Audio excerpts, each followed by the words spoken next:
trouvons aujourd'hui pour faire le portrait de Monique, hein, qui exerce un métier, on va dire, d'humanitude, hein, d'humanité. Hein, elle est dans le soin, en tout cas. Hein, les Anglais appellent ça to care, hein, c'est-à-dire prendre soin de quelqu'un. Il se trouve que nous avons aussi un invité, Guy Taleno, qui a aussi pour projet de s'investir dans ce domaine. Hein. Et nous avons aussi aujourd'hui Nadia qui rejoint donc le groupe Femmes au cœur de la société congolaise et d'ailleurs. Hein. Et donc, nous allons vous expliquer un peu l'objet de ces émissions, hein, qui est une suite logique. Et là, on est dans une série de Destin de femmes. Destin de femmes. La dernière fois, nous avons eu Brigitte qui a présenté donc son blason, hein, car nous nous appuyons sur la méthodologie du blason qui permet d'aller un peu plus loin pour savoir quelles sont les orientations intimes des personnes qui se présentent à vous. Voilà. Alors, pour expliquer la méthode du blason rapidement, le blason se compose donc on va dire, de 7 chapitres. Le premier chapitre, c'est la devise de la personne, hein, un peu la phrase type qui permet de situer la motivation, les orientations, l'éthique de la personne. Après, nous engageons sur les difficultés qu'on rencontre lorsqu'on veut réaliser ce projet et cette éthique. Hein, et donc, quelles sont les difficultés? Et nous en espérons au moins 4 qui permettraient après de passer sur la troisième case qui est la case des solutions. Hein. Quelles sont les solutions que chacun de nous peut envisager face aux difficultés qui montrent bien que c'est une démarche qu'on appelle l'autobiographie raisonnée. C'est une démarche qui permet de voir un peu comment est-ce que la personne, en toute autonomie, peut organiser en tout cas son propre parcours, son orientation professionnelle, par exemple, ou sa philosophie de vie. Et puis après, nous aurons une case très importante qui est la case du symbole. Hein.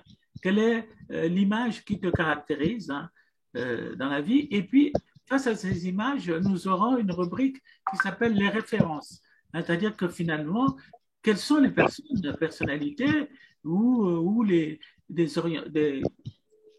comment dire, des personnages qui nous inspirent dans ça. Hein. Et il se trouve, mais Monique va le préciser elle-même, hein, qu'en tout cas, il y a aussi le roman familial, celui qui l'inspire, en tout cas, c'est son papa. Bon. Mais en tout cas, elle le dira elle-même. Et puis après, puisque nous avons parlé des difficultés, nous avons parlé des réponses, du symbole, des références, voilà, le nœud, ça serait quelles sont les qualités qu'elle se reconnaît elle-même. Hein? C'est-à-dire que finalement, on n'attend pas des autres qui nous disent quelles sont nos qualités, mais nous pouvons aussi repérer les qualités. Et nous lui en demanderons 2. Hein? Quelles sont les 2 qualités qu'elle se reconnaît? Et parmi ces 2 qualités, elle aura un choix à faire. Si elle voulait s'améliorer là-dedans, hein, quelles sont les qualités? Quelle est la qualité qu'elle choisirait d'améliorer? Donc voilà. On est parti. Rapidement, je demande donc aux panélistes de prendre la parole. Déjà, Nadia. Nadia, est-ce qu'elle peut se présenter elle-même? Bonjour tout le monde. Je m'appelle Nadia Gracia. Et, me présenter, je ne sais pas trop quoi dire. Je suis dans l'État d'Illinois. Je suis d'origine congolaise, de Brazzaville. Et j'ai 52 ans. Mariée, mère de famille.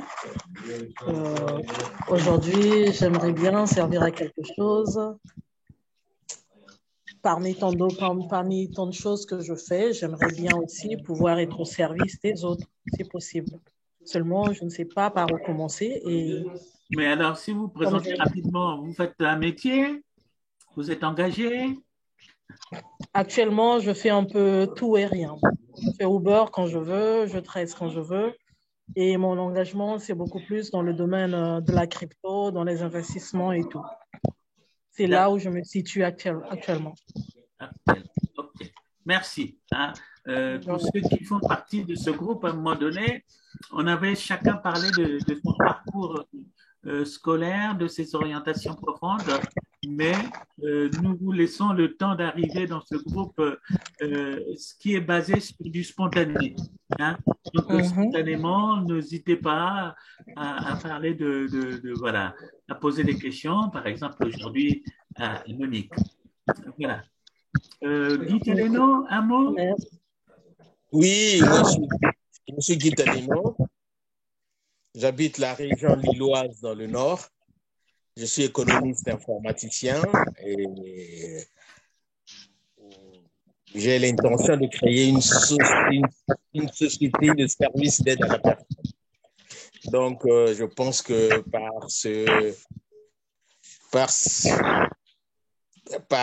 je ne sais pas comment appeler ça, par cette réunion ou par ce partage, j'espère avoir beaucoup d'infos là-dessus. Voilà, donc comme Monique l'exerce depuis pas mal de temps et puis elle a bourlingué, on va dire. Hein? Donc on va se baser sur son expérience aujourd'hui.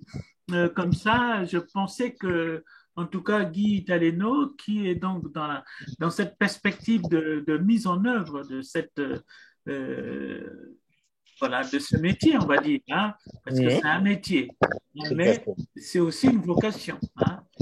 Quand on voit comment les gens s'engagent dans un métier comme d'humanité, il y a toujours quelque chose qui est de l'ordre de soi, hein, de la profondeur de nos engagements, de nos parcours individuels, parce que faire de l'humanité, de l'humanisme, n'est pas forcément quelque chose qui tombe du ciel. Il y a aussi comme ça les prérequis, hein, l'histoire qui est la nôtre, qui nous permet de nous engager dans ce type d'action. Donc voilà, donc on a rapidement fait le tour. Moi je me présente, donc Georges Tsiba, initiateur de ce magazine. Nous étions partis en tout cas avec bon, Monique, elle fait partie des premiers. Hein. Nous étions partis sur l'idée que, en tout cas, la société congolaise, si elle veut évoluer, il faut qu'elle se rende compte de la place de la femme, hein, et que elle soutient, en tout cas, la structuration familiale. Voilà. Et donc, je n'en dirai pas plus pour ne pas monopoliser la parole. Je vais tout de suite laisser la parole à Monique. Donc, alors, cette parole, Monique, si on prend la première rubrique, est-ce que tu as une devise dans la vie? Pardon? La devise, ta devise. Ma devise? Voilà.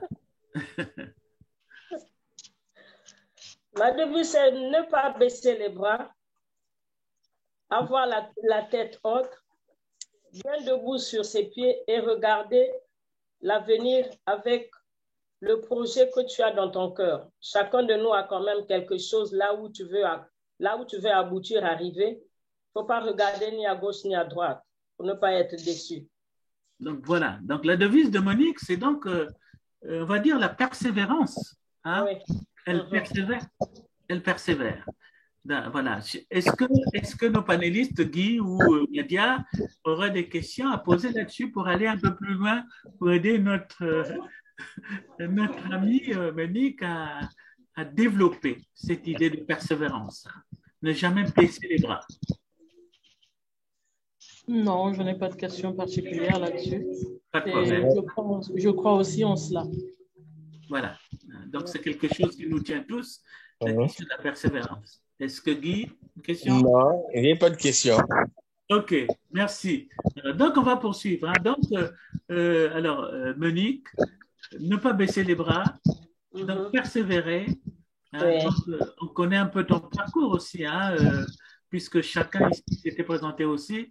Et donc, on a bien vu que cette publicité qui t'habite, hein, en tout cas, parfois, tu as eu des hauts et des bas, hein, qui qui ont montré que, bon, finalement, cette devise-là, elle n'est pas anodine.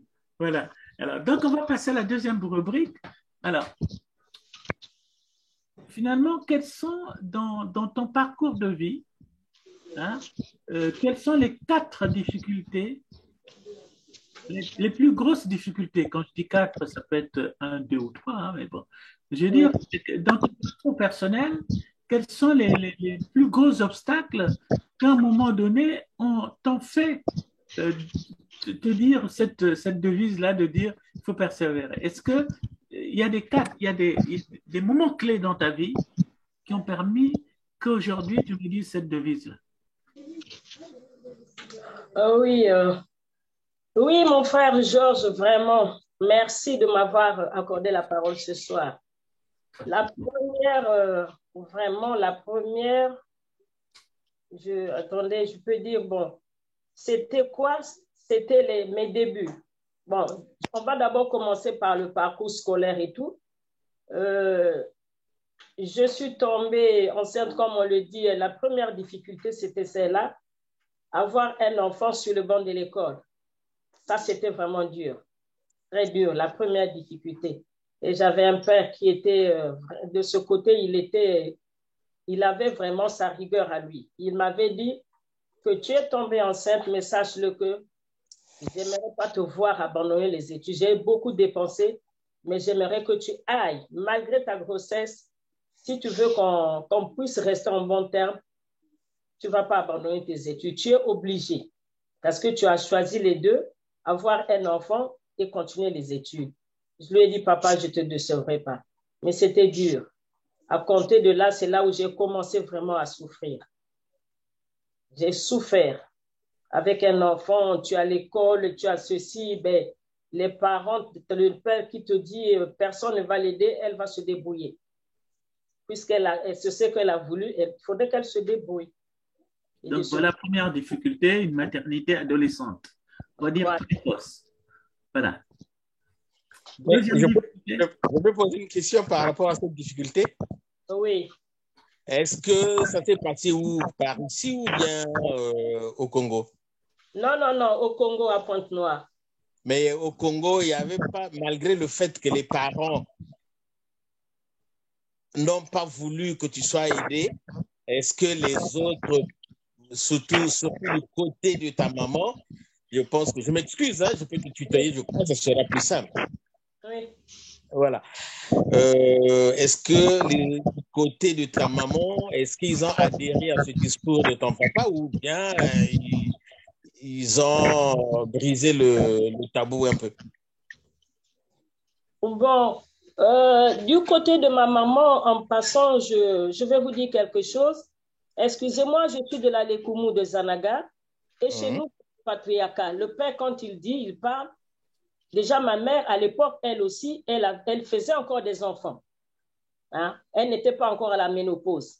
Et mon père lui avait dit, tu ne vas pas t'occuper de cet enfant, elle va se débrouiller seule. Mais la difficulté était là. Heureusement que le père, c'était quelqu'un qui était déjà une personne qui avait une famille et tout, mais il ne m'avait pas laissé tomber. Il m'avait dit, mon père lui avait dit, surtout toi, tu dois t'occuper de ton enfant et tu dois t'occuper aussi de ma fille pour ne pas qu'elle abandonne ses études. Et le monsieur, il m'avait aidé. Vraiment, il avait fait un bon boulot.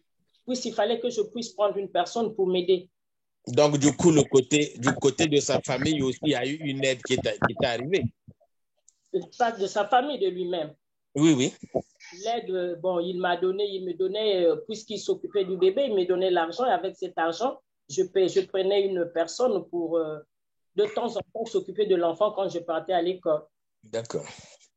Voilà, donc on est là à la deuxième difficulté. On peut pointer que, en tout cas, de ton côté, on peut parler de culpabilité vis-à-vis de la loyauté familiale. Hein? Alors, est-ce qu'il y aura une autre difficulté forte? La deuxième difficulté, c'est que à l'école, et là, c'est là où j'avais maintenant, bon, quand j'avais eu cette grossesse, j'étais encore, je crois, j'étais en première année au CETEM du 12 août. Et il fallait, l'année prochaine, il fallait préparer le brevet et tout, le BMT. Et avec un enfant et tout, vraiment, la première année, ça a été pour moi un échec, je ne l'avais pas reçu. Et là, c'est la seconde difficulté parce que je me disais qu'il fallait que je parte jusqu'au bout sans pour autant. Jusque-là, je n'avais pas répété une classe. Mais quand je suis arrivée là, c'est là où vraiment c'était un peu dur. Je me suis dit, là, c'est fini. En tout cas, c'est fini pour moi. Je ne sais pas ce que je vais devenir. Et la deuxième difficulté, c'était celle-là. Et c'est cette difficulté-là qui m'a donné aussi la force. L'endurance, je me suis dit, je ne vais pas baisser les bras, je vais continuer. Voilà, c'était la deuxième difficulté. Après, j'ai pu quand même la contourner pour avoir, après mon brevet, l'année qui suivait. Oui, donc, on va dire que cette difficulté elle est liée à la question du rapport au savoir. Hein, je distingue bien rapport au savoir, rapport à l'école. Hein, là, ce n'est pas simplement l'école, c'est que déjà, tu veux accéder, on va dire, à la connaissance, hein, c'est-à-dire s'outiller pour pouvoir préparer un avenir qui soit beaucoup plus ouvert, puisque là, on a un rapport au savoir. Quoi. Voilà. Est-ce que d'autres difficultés? Est-ce que Nadia là, est-ce que tu as des questions? Alors, chaque fois, je viendrai sur chacun des panélistes. Non, non. Voilà. On n'est pas de questions. En tout cas, n'hésite pas à prendre la parole toute seule dès que tu sens que tu as une question qui te parvient. Voilà. Okay, voilà, pas de problème. Donc, alors, Monique, pardon, je ne vous entends pas trop bien. Je ne sais pas si c'est... Est-ce que tu as une autre difficulté capitale? Bon, la troisième difficulté, non, ça, je ne peux pas dire une difficulté. Après mes études, bon, je suis allée jusqu'en terminale. Et cette année-là, avant, au lieu de faire le bac, j'étais partie travailler à la Socofar. OK. Voilà. Et là, j'étais maintenant rentrée dans le monde du travail. J'étais d'abord partie faire un stage et ce stage avait abouti à un emploi. Et là aussi, c'est mon père qui va aussi s'opposer parce qu'il ne voulait pas que je m'arrête là, que je continue encore. Moi, je lui ai dit, ben, comme j'étais déjà partie, j'ai goûté vraiment au goût du fric,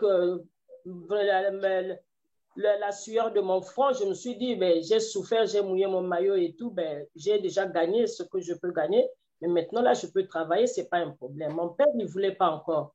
Et là, c'était encore une autre difficulté. Il m'a encore, là, en tout cas, il m'a fait encore engueuler, comme on le dit.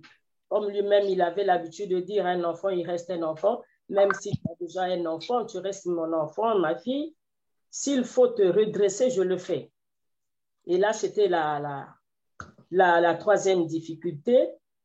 J'ai quand même travaillé et après, je me suis mariée. Et après, bon, ça a été un peu long. Et là, c'était un peu long et tout. Bon, je suis venue en Europe. Je suis repartie avec mon mari, le père de mes enfants. On était venus pour autre chose. Ce que je voulais faire, déjà, quand j'étais au pays, quand je grandissais, mon exemple, c'était mon père.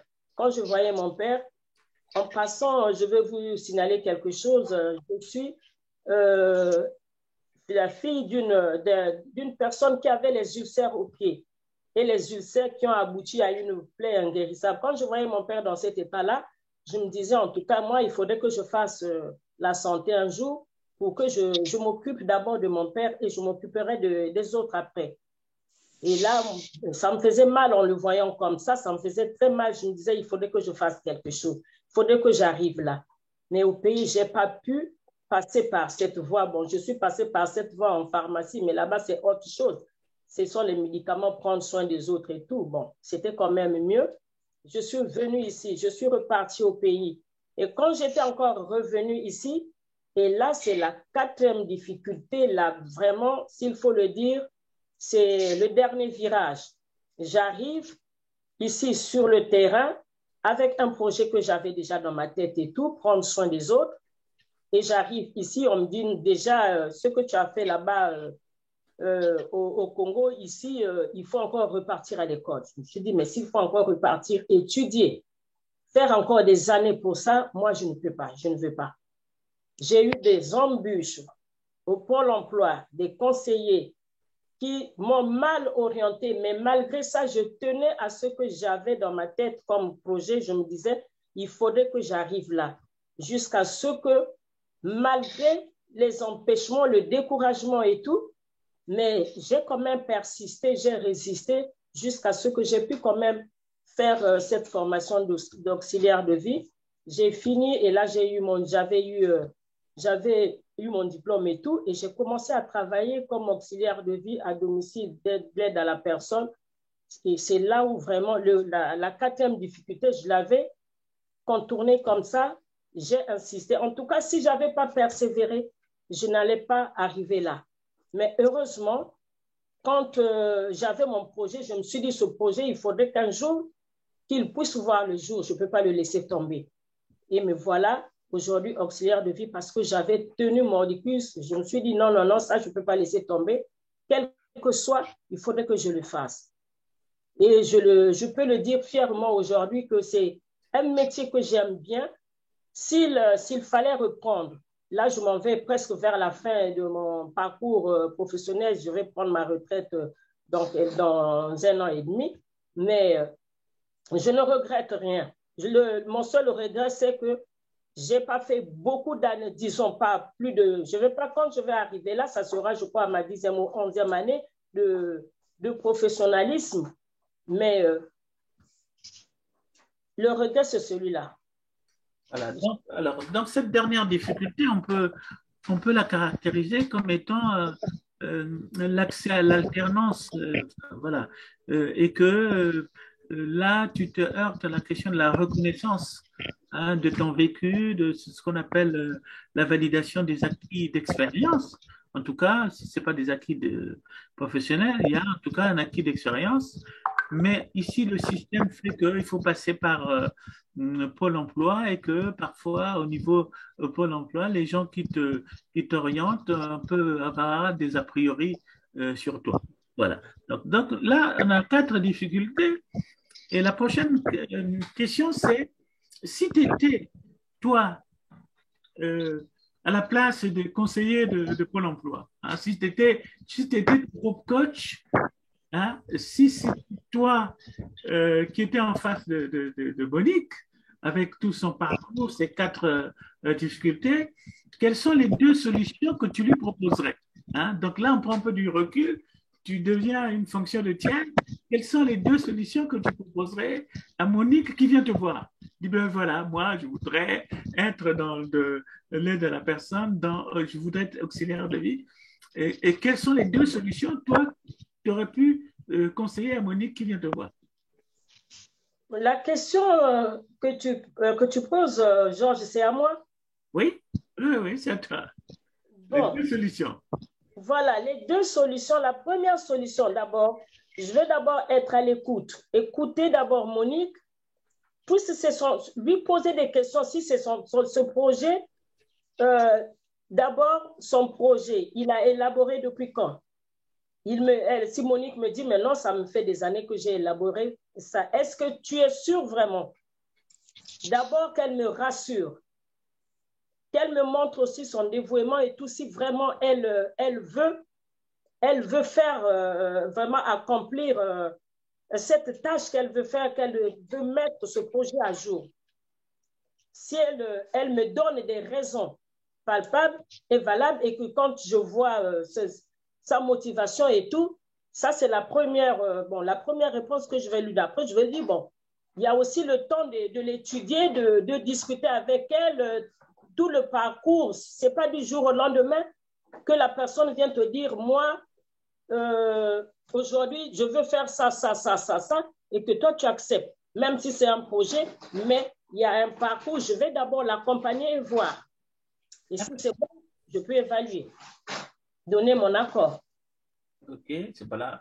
Voilà une première solution intéressante, hein, c'est-à-dire que là, tu insistes bien sur le fait d'accompagner une demande de formation, étudier les motivations profondes de l'orientation. Hein, quand on sait que l'étymologie du mot orientation, c'est chercher l'orient, c'est chercher le point de départ, hein, c'est chercher le point d'origine de cette vocation.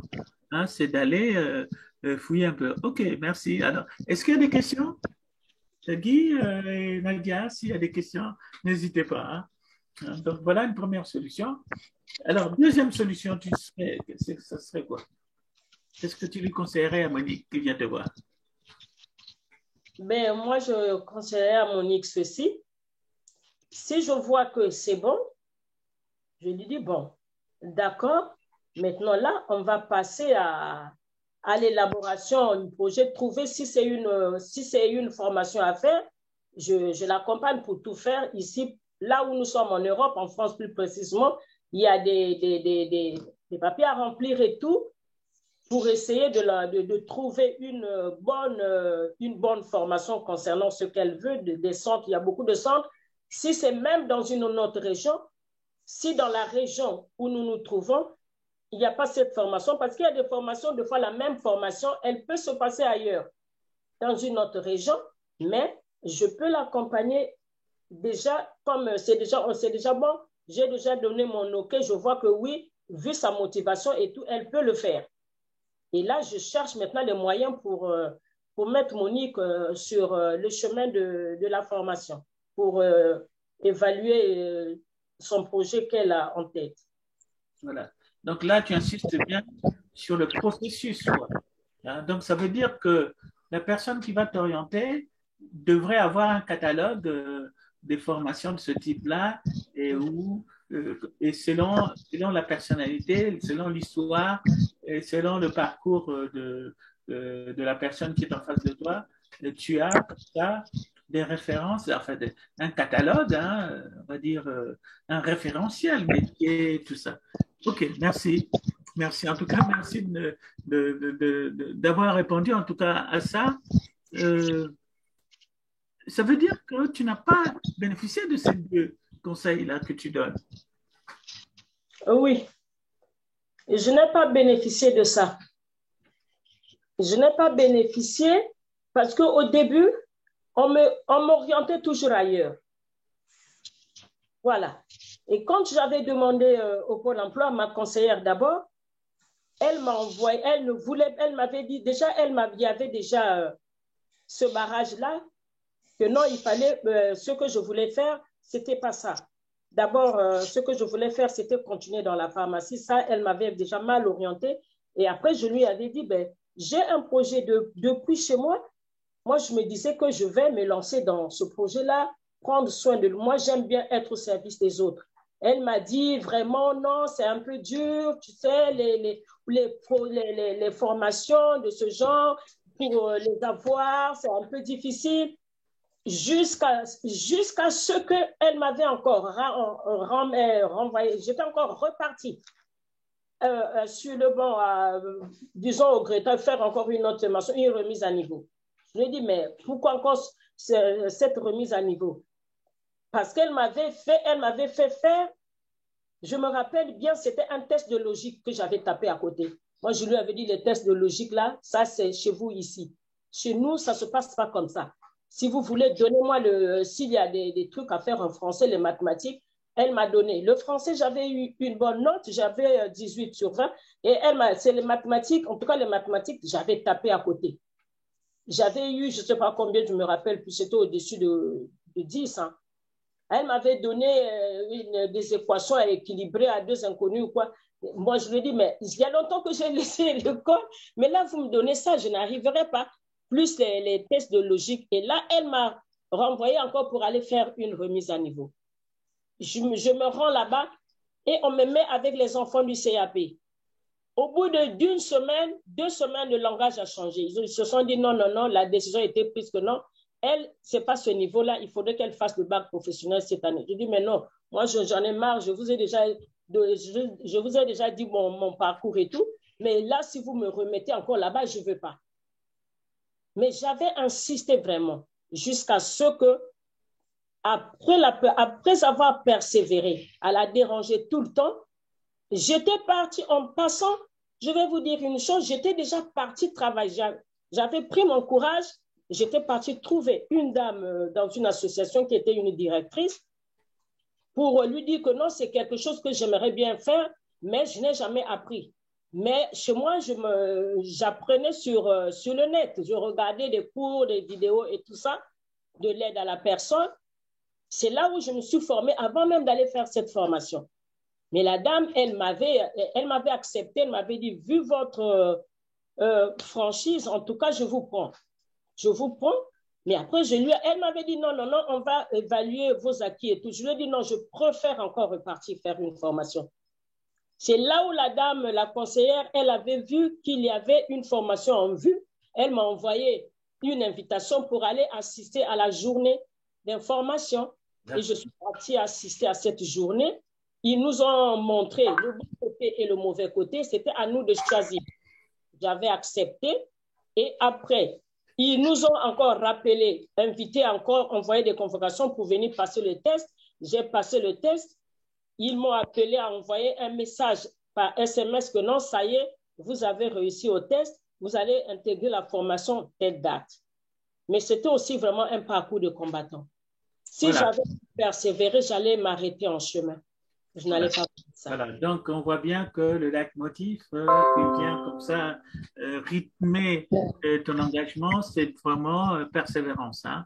Et là, peut-être que moi, pédagogue, en tout cas, c'est mon métier, hein, c'est que je me rends compte que c'est ce qu'on appelle l'andragogie, c'est-à-dire la formation d'adultes ne doit pas laisser transparaître ces moments d'infantilisation. C'est-à-dire qu'à un moment donné, là, on vous a infantilisé, quoi.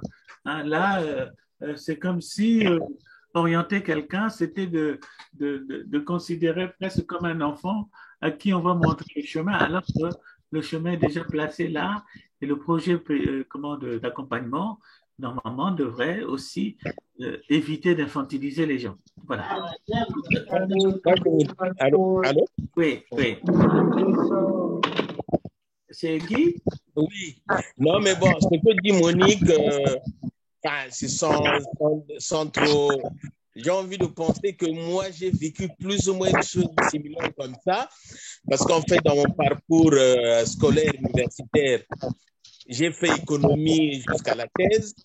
Et quand je commence la thèse, j'avais des données à exploiter, à interpréter. Et là, j'étais confronté à l'outil informatique.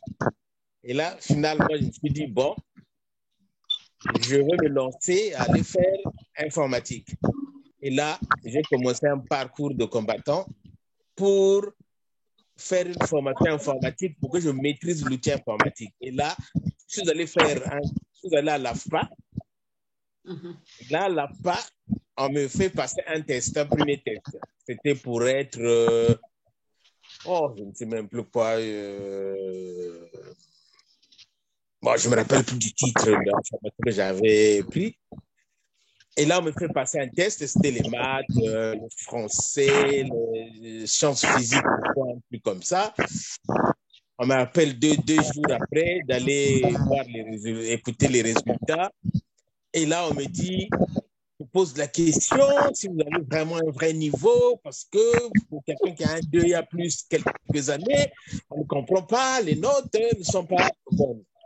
Bon, j'ai dit au monsieur, écoutez, monsieur, vous n'êtes pas là à me juger, vous me donnez les résultats, si je suis satisfait ou pas. Le gars me dit non, ça n'a pas marché. Et là, je me lève, je dis au monsieur, bon, ok, je m'en vais. Le monsieur me dit non, mais il y a une autre formation, si vous voulez tester celui-là. Donc, il fait une bêtise. Il fait une photocopie du document interne sur lequel il se base, où il y a les notes que le stagiaire doit avoir pour chaque matière. Donc, je sors avec ce papier-là. Quelques jours après, je reprogramme le test. Je pars faire le test. Et là, je reviens pour une autre fois pour écouter les résultats. Même discours, on ne sait pas, vous n'avez pas de niveau, on ne comprend pas. Comment vous pouvez faire informatique à ce niveau-là? Et là, je dis, c'est comme si une intuition était arrivée. Je dis au monsieur, écoutez, montrez-moi mes notes. Là, il me montre les notes. En maths, je crois que j'avais eu 15. En sciences physiques, j'avais eu je ne sais plus combien. En tout cas, toutes les notes étaient au-delà de 10. Et là, je dis, mais par rapport à ce que vous me dites, vous m'avez dit que ça n'a pas été. Et moi, je ne suis pas d'accord avec vous. Voilà un papier qui donne les notes que le candidat doit avoir pour être admis. Et là, le gars s'étonne, il dit, mais vous avez eu ce papier là où? Je dis, si, c'est vous qui me l'avez photocopié. Ah non, mais c'est un document interne, je devais pour le donner. Je dis, bon, ok, je me rends compte. Vous m'avez dit tout à l'heure que ça n'a pas été, au fond. Donc, montrez-moi les copies de mon premier test. Et là, le gars était incapable. Il dit, ouais, les copies, je les ai déchirées. Je dis, c'est pas possible. Quand on passe un test, on doit stocker les copies pendant un certain nombre de mois.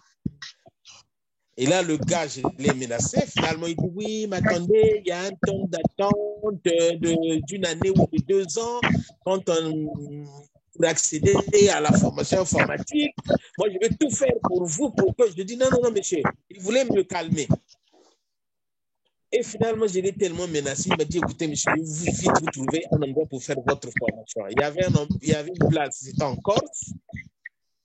Il me dit, mais vous allez partir en Corse, alors que vous avez une femme et un enfant, ça sera un peu difficile pour vous. Je dis, monsieur, j'ai déjà fait 6 000 km. C'est pas aller en Corse qui va m'empêcher vraiment de partir, quoi. Il me dit, non, c'est pas possible. Et finalement, à la fin, il m'a vite trouvé, alors qu'il y avait une liste d'attente. Le gars avait tellement peur que je puisse le dénoncer. Il m'a trouvé une place et j'étais parti faire 1 semaine après ma formation informatique à l'AFPA de Dunkerque où je suis resté 1 année. Donc, c'est simplement pour montrer effectivement, à un certain moment dans le problème d'accompagnement, surtout en tant que, je mets ça entre griffes, hein, en tant qu'immigré, il y a pas mal de battants où il y a pas mal d'obstacles qu'on croise. Donc, c'était juste pour un peu aller dans le sens de ce que Monique a dit. En tout cas, merci pour ce témoignage. Hein. Donc, on sent bien que là, dans l'exercice de ce métier-là d'aide à la personne, on peut être sujet à une subjectivité, à des a priori de toute nature. Hein. Ça peut être, est-ce que c'est du racisme? En tout cas, il y a une discrimination comme ça, en sachant que vous présentez déjà avec un niveau de thèse, quoi. Bon, donc, c'est quelque chose d'anachronique. Je vous annonce l'arrivée de Mélanie, en tout cas, qui était vraiment prise pour des problèmes, enfin, voilà, des médicaments et tout ça, mais elle est quand même arrivée parmi nous. Hein. Donc, en tout cas, merci Mélanie pour accompagner cette aide de la personne. C'est une façon de nous aider aussi à aller un peu plus loin dans nos réflexions. Merci. Donc voilà. Voilà. Alors, Monique. Oui. Tu as toujours la parole. Donc peut-être que là, on a fait le tour à la fois des difficultés, des solutions. Hein, donc de voir un peu si tu étais ton coach. On voit bien ce que l'apport de Guy, là, qui nous donne un peu la voix. On va passer peut-être image ou symbole qui te caractérise.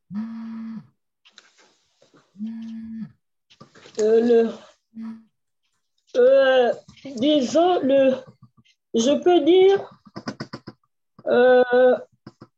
moi, c'est l'image d'une lionne qui me caractérise. Vraiment, je prends cette image-là, une lionne. Une lionne ne lâche jamais sa prise. Et la persévérance, bien sûr. Alors, le symbole d'un lion oui. qui représente la force. Oui. Hein? On ne peut pas persévérer si on n'a pas une force intérieure. Hein? Donc, voilà. Donc, bon, voilà. Alors, symbole lion. Alors, pourquoi ce symbole?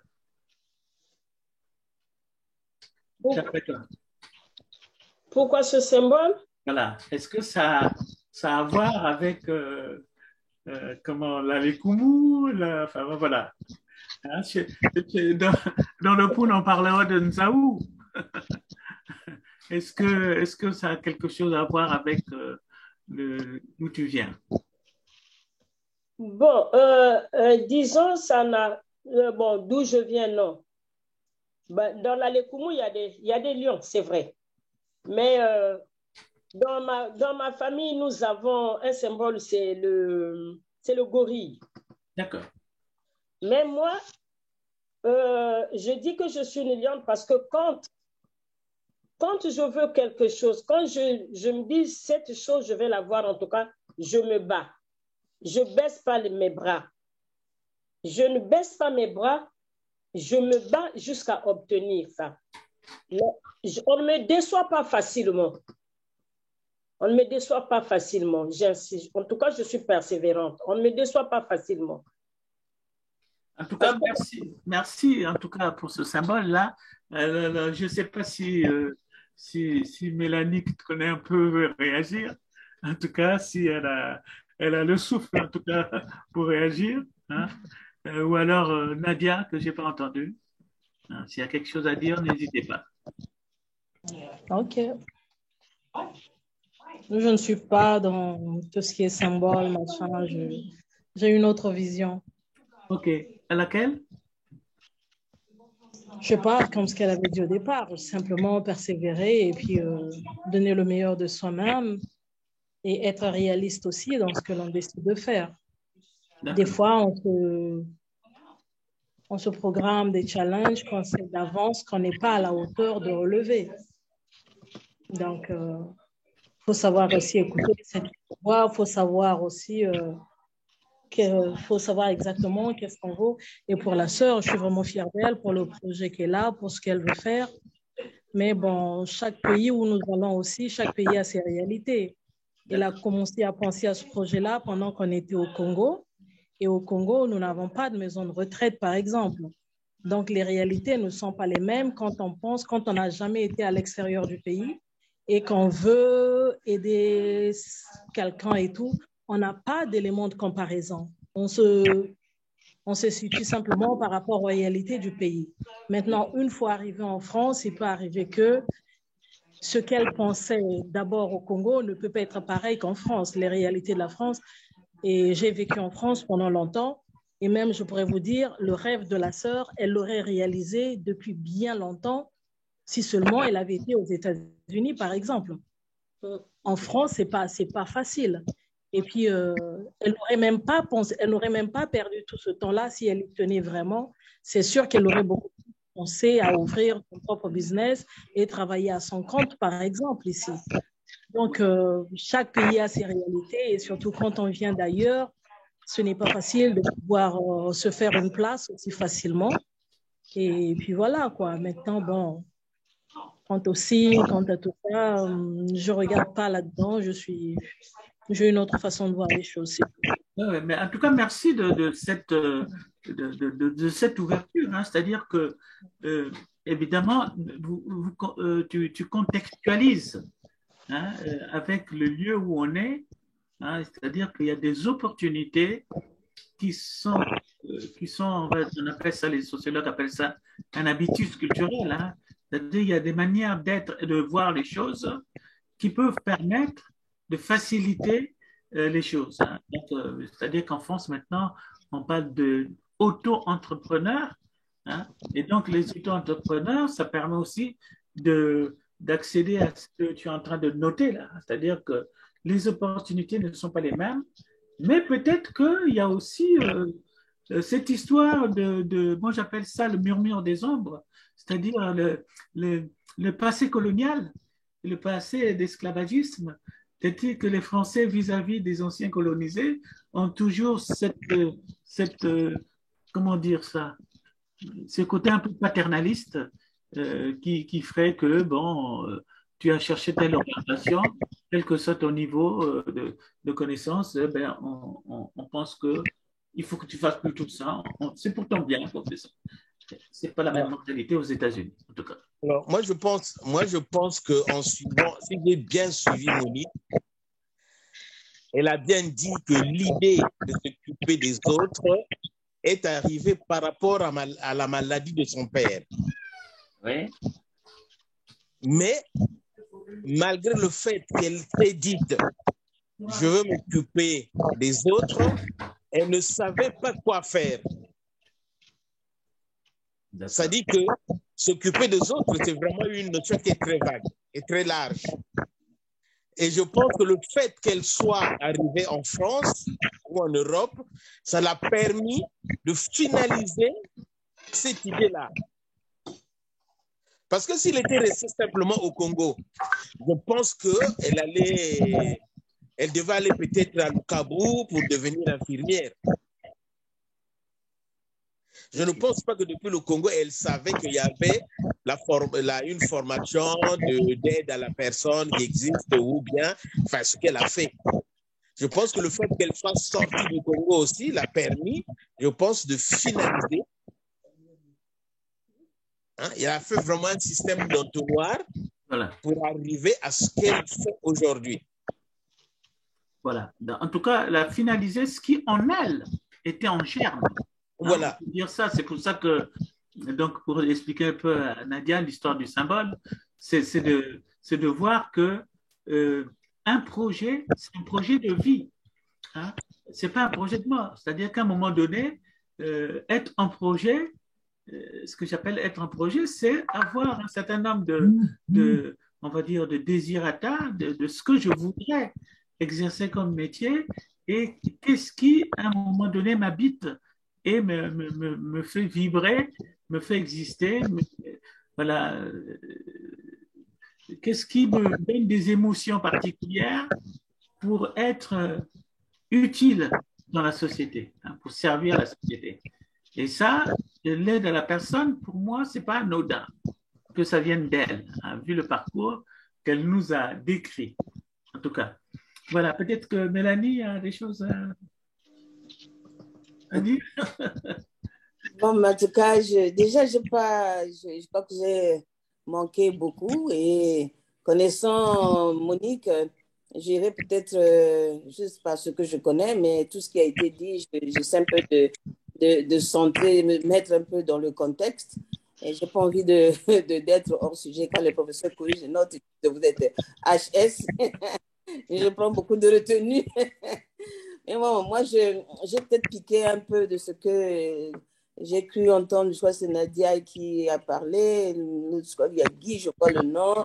Et puis, ce que Monique a dit, j'étais pas là, je ne sais pas trop. Mais parlons des projets, parlons des pays en quittant le Congo, étant venant désormais aux États-Unis. Moi, je suis une personne qui pense qu'une fois que vous avez une idée et que vous êtes déterminé à réaliser, et maintenant, si en partant du pays, vous pouvez avoir une idée et que vous arrivez dans des pays comme là où nous sommes désormais, ces idées vont germer en apportant beaucoup plus de réalisme parce que vous voyez maintenant comment ça peut se faire en pratique. C'est possible de pouvoir le réaliser. On n'est pas pressé, on s'est dit, on commence, mais on va toujours, tant qu'on a le désir, tant qu'on est déterminé, tant qu'on est persistant, on va toujours y arriver. Et je crois que chacun de nous ici a plus ou moins des expériences parce qu'en partant du Congo, on avait notre avenir un peu, c'est juste comme ceux qui sont là-bas, il n'y a pas d'avenir, on peut avoir des idées, mais on ne peut pas évoluer. Mais quand on est arrivé, chacun de nous, plus ou moins, a pu se situer pour voir, bon, je peux faire ceci par rapport au pays où je suis. Si je raconte ma vie aussi, c'est pareil. Ce que je savais faire au Congo, ce n'est pas ça ce que je sais faire aujourd'hui, ce n'est pas ce que je veux faire aujourd'hui. Plutôt, ce n'est pas ce que je pensais faire. Mais le projet, pour moi, il existe jusqu'au jour où ça sera réalisé. Moi, je pense que Monique, excusez-moi, j'ai tendance à dire maman, hein, parce que bon, c'est comme ça que j'appelle hors et salle. Quand on est normalement dans ces situations, c'est difficile. Donc, Monique, elle a cette ambition et je pense quand elle dit que c'est ce qu'elle veut réaliser, je pense que c'est ce qu'elle a dit et je crois que ça, pour moi, c'est toujours d'actualité, c'est quelque chose s'il n'y a pas de temps, c'est tant qu'on est déterminé, tant qu'on C'est bien au contraire, on a bien mûri la question, on a vu les contours et puis on peut se dire, bon, maintenant que j'ai l'expérience du Congo et l'expérience de la France, je pense que je suis bien maintenant, que j'ai les pieds sur terre, je peux réaliser ceci.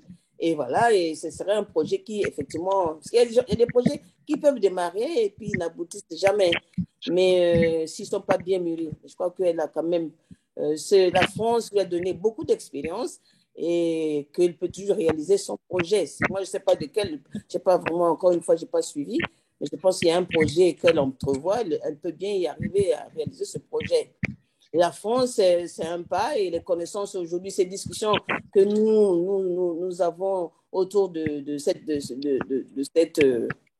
table peuvent aussi l'aider soit à propulser, soit effectivement à ce qu'elle puisse arriver. Maintenant, on peut échanger des idées. Ceux qui sont aux États-Unis donneront certainement, partageront certainement des idées pour l'aider effectivement à pouvoir réaliser. J'ai entendu Nadia dire que si c'était aux États-Unis, ce serait facile. C'est vrai, mais ce n'est pas toujours facile, ça, parce que nous sommes aux États-Unis. C'est vrai que ça donne les opportunités, mais on peut toujours arriver. Moi, je pense que quand il y a une détermination, qu'importe l'endroit où on est, une fois qu'on a bien mûri ces idées, on sait ce qu'il faut, on peut toujours y arriver et réaliser ce projet.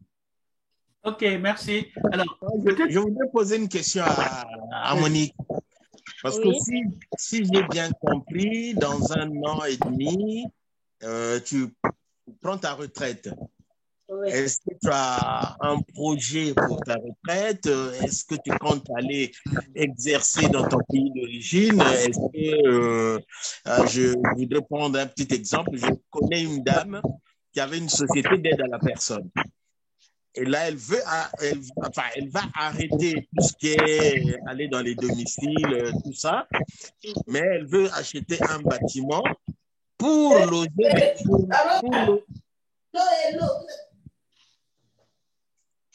Ok, vas-y, continue. Oui, elle veut prendre un bâtiment, elle va acheter un logement de 2-3 niveaux et puis faire des chambres, une cuisine pour essayer d'héberger uniquement des femmes âgées, enfin, des personnes âgées mais femmes. Là, c'est une discussion que j'ai eue avec elle. Voilà son projet pour sa retraite, ainsi de suite. Donc, dans le même ordre d'idée, est-ce que, Monique, tu as un projet pour ta retraite, soit ici, soit au Congo?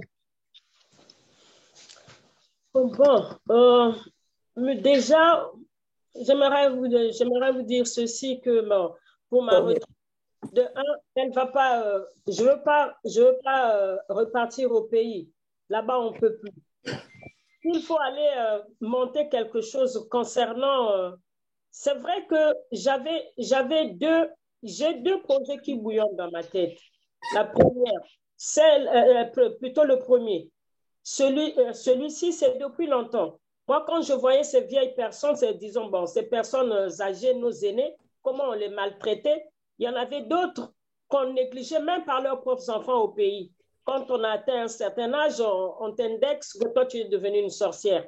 Moi, je me disais que j'allais commencer d'abord dans ma famille, j'allais construire, j'avais intérêt, je me disais, je vais construire une villa pour moi-même et derrière, ça sera l'annexe pour prendre ces personnes âgées et les garder, leur donner au moins de la nourriture, ce petit repas de tous les jours et prendre soin de ces personnes parce que ces personnes, elles étaient maltraitées par leur famille. Maintenant, ça, je ne peux plus parce que c'est un peu dur avec le pays. Nous connaissons tous comment ça se passe. Et j'ai deux projets. Ce sont des projets vraiment concernant seulement l'aide à la personne. Mais les jeunes femmes, ces mères qui sont devenues mères à un certain âge, toutes jeunes, abandonnées à elles-mêmes aujourd'hui, qui souffrent, qui n'ont même pas d'aide. Personne ne peut les aider. Mais je me disais que j'allais faire quelque chose pour ces filles aussi, pour essayer de leur apporter aussi quelque chose, s'il faut.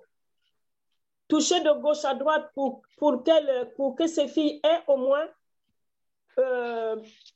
des formations pour essayer d'être utiles dans la société, travailler, essayer de gagner un peu et subvenir à leurs besoins. Voilà. Donc, là, on va dire, femme isolée, quoi. Hein, donc, voilà, un projet d'accompagnement. Alors, à moins qu'il y ait d'autres observations, on va passer à la rubrique références. Hein, c'est-à-dire que finalement, quelles sont les références que tu as qui t'ont permis d'alimenter justement ce projet-là. Hein? Donc, on vient de voir la lionne hein, avec toute sa force, toute sa volonté. Est-ce qu'il y a des références que tu as qui t'ont inspiré dans ce choix de, on va dire, de métier finalement? Est-ce que tu as des références? Bon, des références, je peux vous dire ceci que déjà, bon, je vais d'abord vous prendre mon propre caractère d'abord. Ce métier aussi d'aide à la personne, il y a s'il faut appeler ça, il y a des qualités qu'on nous demande souvent. S'il faut appeler ça des références, je ne sais pas, mais des qualités déjà, j'ai un côté, je suis patiente. Moi, la patience d'abord et la douceur. Je ne m'énerve pas n'importe comment. Quand je m'énerve, c'est qu'il y a quelque chose. Et je ne vais pas loin. Aussitôt, je trouve une solution. Donc la patience, OK. Il y a une autre qualité? Une autre qualité, c'est l'empathie. Empathie, OK. Encore l'écoute. D'accord. Et alors, parmi ces qualités que tu as, hein, on va dire qui sont naturelles. Ah oui. Voilà. Est-ce qu'il y en a une que tu voudrais développer parce que tu imagines que ce n'est pas encore assez? Est-ce que tu pourrais suggérer une formation? Est-ce que tu pourrais t'améliorer par rapport à ce que tu as déjà?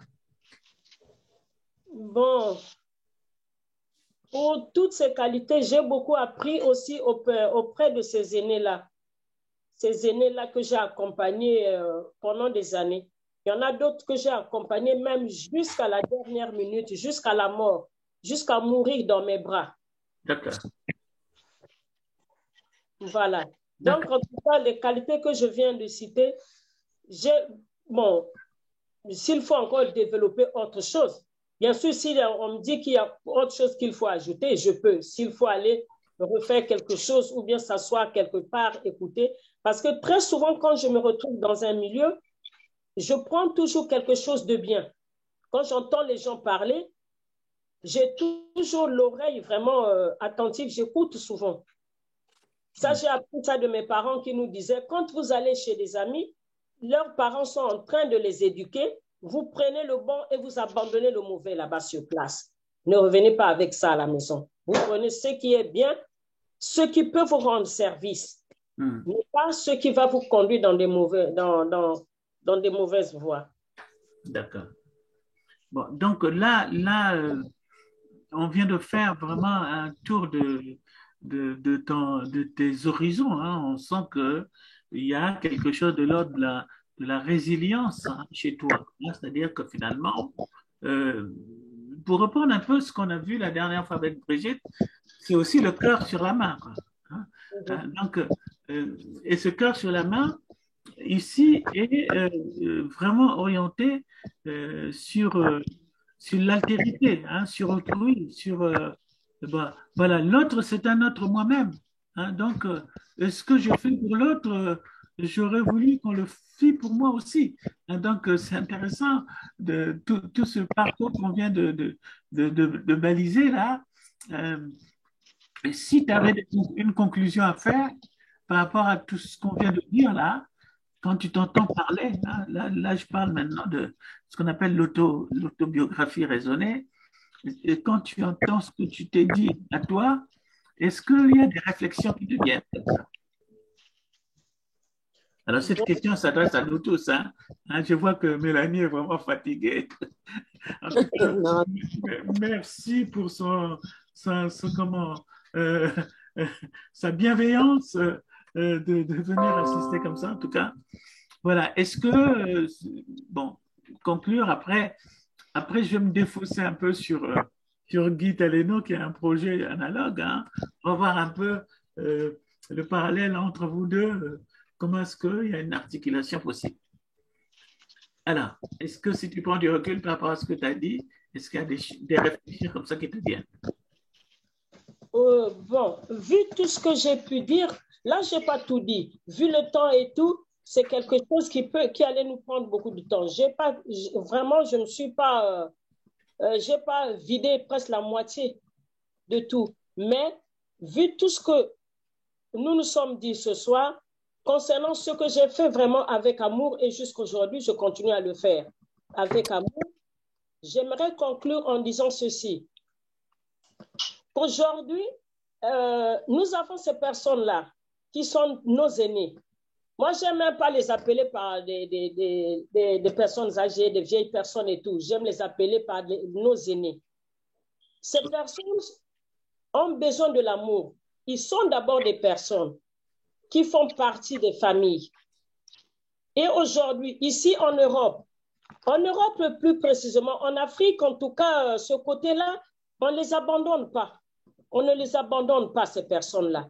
Mais ici, les personnes, ces aînés-là, quand il arrive un âge, à partir de 80, la personne est déjà fatiguée, vu la maladie et tout. Nous avons même des personnes qui sont des handicapés, des jeunes, qui ont même l'âge de nos enfants, mais qui sont abandonnées, ces personnes sont abandonnées à elles-mêmes. Ces personnes, on ne les considère plus. C'est comme si l'âge devient un critère où il faut mettre les autres à l'écart. Mais non. Nous ne devons pas les laisser à l'écart. Quels que soient, ce sont nos parents. Ils sont membres de nos familles. Ils méritent qu'on leur prête aussi beaucoup d'attention, beaucoup d'amour. Vraiment. Beaucoup d'amour, ils l'ont fait. Ils l'ont fait pour nous, ces personnes-là. Ces personnes, quand je parle de ces personnes, hommes comme femmes, ils ont fait beaucoup de choses. Ils nous ont encadrés.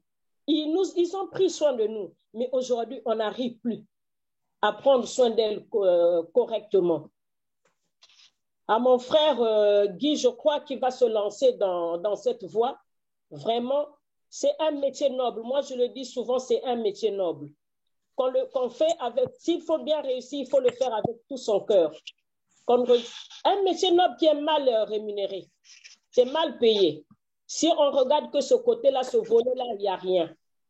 Mais c'est d'abord l'être humain qui est au centre et c'est l'être humain que nous devons revaloriser jusqu'à la fin, au lieu de les laisser souffrir comme ça, de les abandonner à elles-mêmes. On les traite de tout. Nous, en Afrique, aujourd'hui, on les traite maintenant de sorcières. Quand la personne a des démences, des troubles cognitifs, bon, il y a l'Alzheimer aussi qui se pointe et tout ça. Après, on dit non, elle commence à halluciner. Ça, c'est maintenant en Afrique. Elle commence à halluciner et tout. Elle voit ceux qui étaient partis depuis longtemps, c'est qu'elle est devenue sorcière. Même les propres enfants aujourd'hui, ils mettent maintenant des parents dehors parce qu'ils sont âgés, ils sont devenus sorciers. Mais hier, ils n'étaient pas sorciers. Quand ils ont pris soin de nous, ils n'étaient pas sorciers. Mais aujourd'hui, en vieillissant, ils sont devenus des sorciers. Changeons je crois que nous devons changer de langage. Pour conclure, c'est ce que j'aimerais dire. Nous devons changer de langage et de vision auprès de ces personnes. Ne les voyons plus avec un mauvais œil. Mais nous devons plutôt nous rappeler de ce qu'ils ont fait pour nous quand ils étaient encore jeunes et tout. Ils ont pris soin de nous. Nous aussi, nous devons prendre soin d'eux jusqu'à la fin de leur jour. Merci. En tout cas, merci, bravo. En tout cas, merci pour ce moment d'architecture. Hein. Alors, est-ce que si les uns et les autres, si vous voulez réagir, allez-y, il n'y a pas de problème. Nadia, je ne sais pas si tu as des choses à dire. Non. Voilà. Je sais que Guy a plein de choses à nous dire, en tout cas. Oh, mais moi, je dirais simplement, Monique a fait une belle conclusion. Une belle conclusion, mais il y a aussi, moi, je me rappellerai d'une chose. Une fois, je me suis retrouvé à un séminaire dans le cadre de mon boulot et puis j'ai eu la chance de discuter avec mon PDG. Et après, il me parlait. Avant, il travaillait, il était délégué médical et il faisait l'Afrique. Il m'a parlé de son expérience en Afrique, ainsi de suite. Et puis, il m'a posé la question, mais quand tu es arrivé en France, qu'est-ce qui t'a choqué? Et là, je lui ai dit deux choses. La première chose qui m'a choqué, c'est de voir des gens dans la rue, dormir dehors, comme si c'est des gens qui n'avaient pas de famille. La deuxième chose, je me rappelle encore comme si c'était hier, la deuxième chose, je ne comprends pas. Des gens qui délaissent leurs parents, ou parfois une semaine, un mois, et puis j'avais des collègues, hein, parfois quand tu demandes, mais tes parents, tout ça, oh, non, non, ça fait une année, je ne les ai pas vus. Mais ils sont dans la même ville. Hein. Moi, j'ai dit à mon PDG, aux autres collègues, j'ai dit, moi, je ne peux pas comprendre que j'habite dans la même ville, que je ne puisse pas voir mes parents au moins une fois par semaine, ou parfois tous les 2 jours. Même quand je quitte le boulot, je fais une déviation là-bas, je vois si tout va bien, je salue, et après, hop, je continue ma route. Et là, mon PDG m'a dit, effectivement, tu as bien raison. Moi, j'étais en Afrique, il travaillait pour l'export. Donc, il m'a dit, j'étais en Afrique, effectivement, j'ai constaté que vous, quand la personne est âgée, vous prenez soin de la personne, ou parfois même vous l'enlevez de là où elle habite pour l'amener chez vous, afin de pouvoir bénéficier de son expérience, afin de pouvoir être avec elle, essayer peut-être de lui rajouter quelques jours de vie. Et donc, finalement, maintenant que moi aussi, je vais vers ma retraite et que mon projet, c'est de me lancer dans le service d'aide à la personne, je me dis, en tout cas, j'aimerais le faire, comme a dit Monique, avec mon cœur, avec tout mon vécu d'Africain, mais je pense que ne soyons pas aussi, soyons aussi réalistes. Hein? Le but aussi, c'est d'avoir aussi des sous derrière, gagner aussi sa vie. Donc voilà un peu ce que je peux dire. Donc, alors, c'est intéressant ce que vous venez de dire, hein? C'est-à-dire que, bon, il faudrait presque toute une émission pour faire une étude comparative sur la structuration de la famille, hein? Sur les configurations familiales, comment les familles sont organisées, comment à un moment donné, on perd son statut de parentalité, hein? C'est-à-dire qu'on n'est plus parent, on a été papa, on a été maman, on a été adolescent et tout ça, et quand on est vieux, c'est comme si on ne savait plus faire ça. Hein? Et donc, cette parentification qui perd, c'est peut-être le mieux de l'aide à la personne, en tout cas âgée, qui n'aura pas perdu son statut, sa qualité, hein, d'homme, de femme, de mère, de père, de grand-père, tout ça.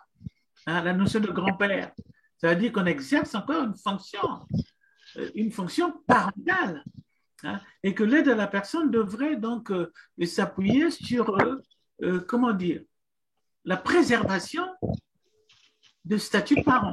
Hein. Donc, c'est intéressant ce que vous faites là. Hein. Aider la personne à se faire reconnaître, pour reconnaître les autres. Hein. Et peut-être que l'expérience qu'on rencontre ici fait qu'eux-mêmes, ils ont eu l'expérience, ils ont subi. Les parents, parfois, eux-mêmes, ils disent, mais non, je n'ai pas envie de vous déranger. Je ne veux pas que vous viviez ce que moi j'ai vécu, puisque mes parents, je les ai élevés jusqu'à leur mort, allaient me mettre dans un endroit où on va prendre soin de moi. Mais ce n'est pas pour autant qu'il y a une distance qui se crée avec cette famille-là. Voyez-vous, hein, je trouve que ce qu'on a abordé là aujourd'hui est très intéressant au niveau comparatif. Hein. Peut-être qu'il y aurait un peu d'interculturalité aussi à mettre en place. Hein. Hein, comment est-ce que des cultures différentes peuvent pour parler vulgaire, se cotiser pour améliorer l'altérité. L'autre, c'est un autre moi-même. Ce n'est pas parce que mon grand-père a vieilli que, du coup, on va aller le laisser dans un coin, on l'oublie un peu. Voilà. Je ne sais pas si vous avez des commentaires à ajouter. Je ne vais pas trop demander à Mélanie qui sommes là. Non, non, c'est très intéressant, passionnant. Et franchement, je jette les fleurs à Monique. Et bon, je crois que Guy a dit qu'elle va. Il est sur le même chemin. Moi, je trouve que franchement, c'est à louer. Hein, je suis simplement heureuse de comprendre, de savoir qu'il y a des gens, comme a dit Georges, qu'il y a la main sur le cœur. Parce il faut aimer son prochain pour pouvoir faire ce travail. Parce que généralement, quand les personnes vieillissent, comme disait ma mère, elles deviennent comme un enfant, avec des exigences parfois. On se dit, mais comment on peut arriver à aider une personne? Et moi, je pense que c'est louable. Je vous jette les fleurs et je souhaite vraiment un monde où les personnes âgées auront une garantie de vie, de vivre une vie digne, hein, avec une sécurité économique et familiale. C'est très important. Et en vous écoutant, je n'ai pas été jusqu'au début, mais je pense que vous êtes des personnes qui apporteront vraiment cet espoir pour nos aînés et que nous-mêmes, nous serons peut-être les clients d'ici peu aussi. Là, tu as dit quelque chose de vrai parce que finalement, nous-mêmes aussi, on est appelés à rejoindre le rang des aînés. Voilà. Alors, une conclusion, Nadia? La première participation, de tout ce qu'on a entendu là, est-ce que tu as une conclusion à donner pour que, bon, on va arrêter l'émission après. Nadia. Elle est en mute. Donc, alors, ok. Donc, en tout cas, bon, merci. Hein, ce moment je sais que Monique, elle a encore plein de choses à dire, hein, mais dans nos émissions futures, on pourra laisser la place aussi. Alors, il y a deux idées que tu as émises là, qui est de former peut-être les personnes qui veulent accéder à ce métier, ne serait-ce que des informations sur les obstacles, hein, tels que tu les as vécus. Moi, j'ai vu la vidéo que tu as fait là, qui s'adressait aux gens du pays. Là. Que le matin, tu te lèves pour aller travailler, ils demandent de l'argent, mais ils savent par quoi tu es passé et tout ça. Et c'est un peu compliqué. Moi, j'ai trouvé ça comme un cri du cœur, en tout cas. Voilà. En tout cas, merci à vous. Hein, c'était Radio de la communauté, femmes au cœur de la société congolaise et d'ailleurs. Merci pour les prochaines émissions. Donc, on vous annonce hein, déjà que la prochaine fois, ce sera Mélanie, notre officier, qui va plancher. Donc, je trouve une similitude, en tout cas avec Monique, hein, c'est-à-dire la parole du Père qui est résiliente. Hein. Et donc, dans cette parole du Père qui est résiliente, il y a quand même cette notion de double contrainte.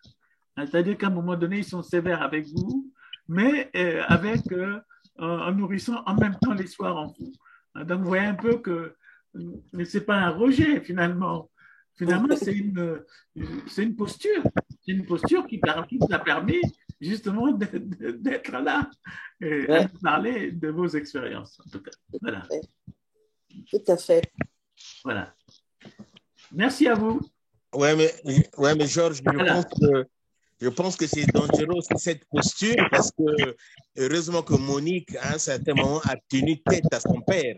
Oui, justement. Hein, c'est un élément qu'on n'a pas peut-être soulevé, mais comme moi, je voulais soulever.